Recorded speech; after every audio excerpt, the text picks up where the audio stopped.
Welcome to OTel Unplugged. I'm here with the OTel community today. It's going to be a full day of very interesting conversations, and yeah, stay tuned for a few interviews.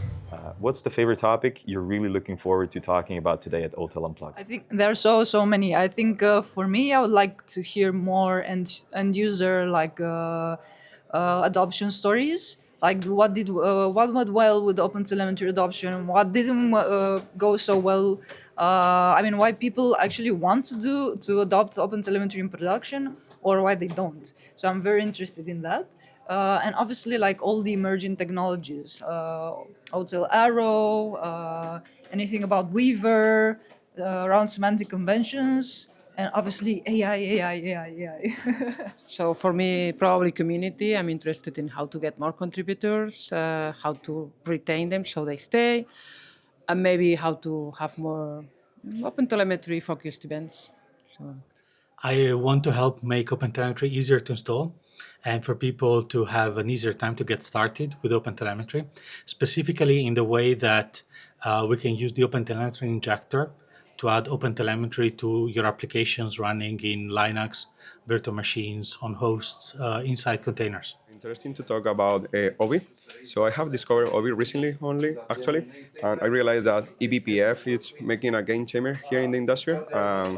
We can use it also on OpenTelemetry to out-instrument our services, the ones that are legacy on the different languages, so people don't have to make changes all over the services to instrument it or use the operator for that. They can just use OBI and have all the services in a cluster instrumented automatically. It is getting better. We are looking for contributor also, in case you're interested in it. So more than happy to talk about it. Thank you. Well, that's a tough question. It's simple, but not easy.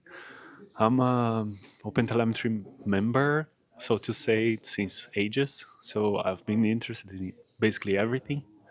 In here, I've been discussing a couple of stuff about the OpenTelemetry demo and some pain points on users. And I also enjoyed the discussions about Weaver and how that can help with bad telemetry.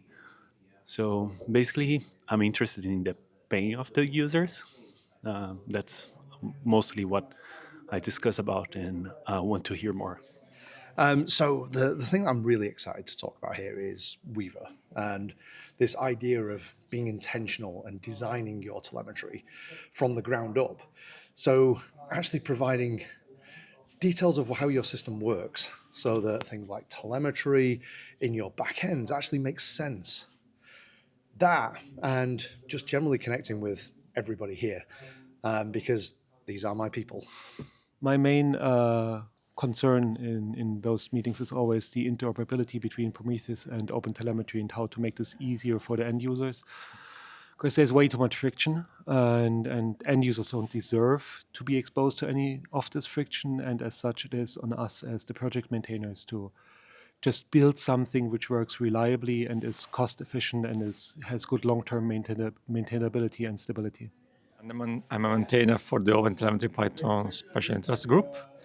And one topic I really like to discuss here is how to leverage Weaver for doing some check about the quality of the instrument, of the telemetry our instrumentation exports. The one topic that I'm really passionate about is bad telemetry.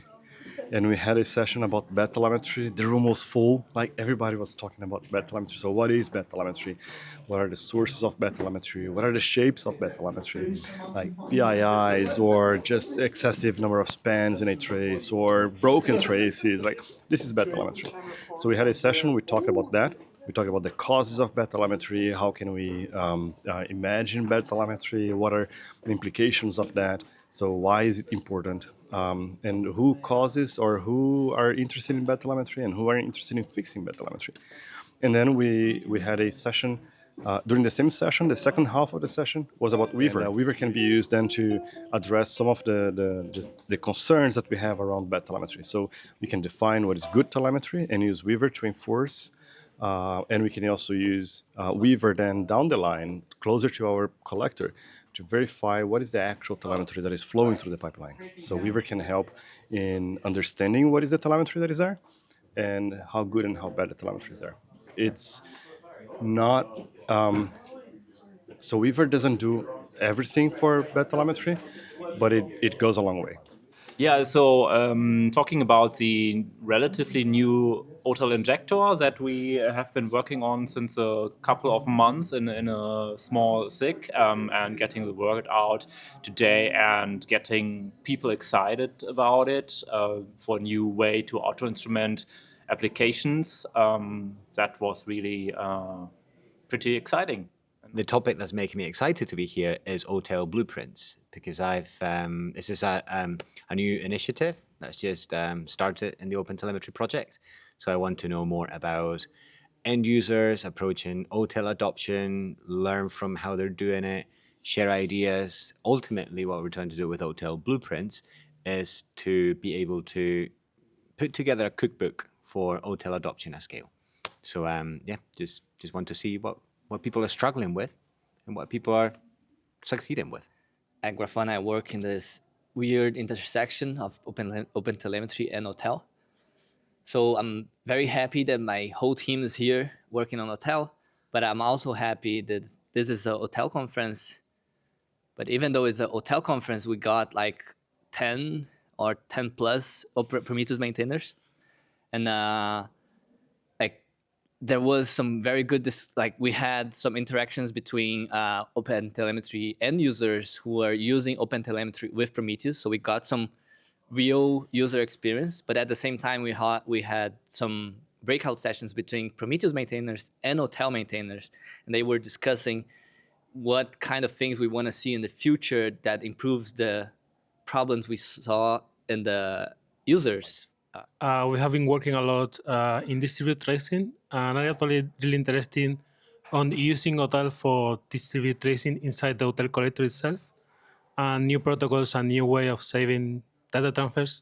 So I think there are so many topics that are really interesting, but for me, it's more about meeting the community, participating in this event, and meet the people behind the project. From OTel Unplugged. Yes, very unplugged.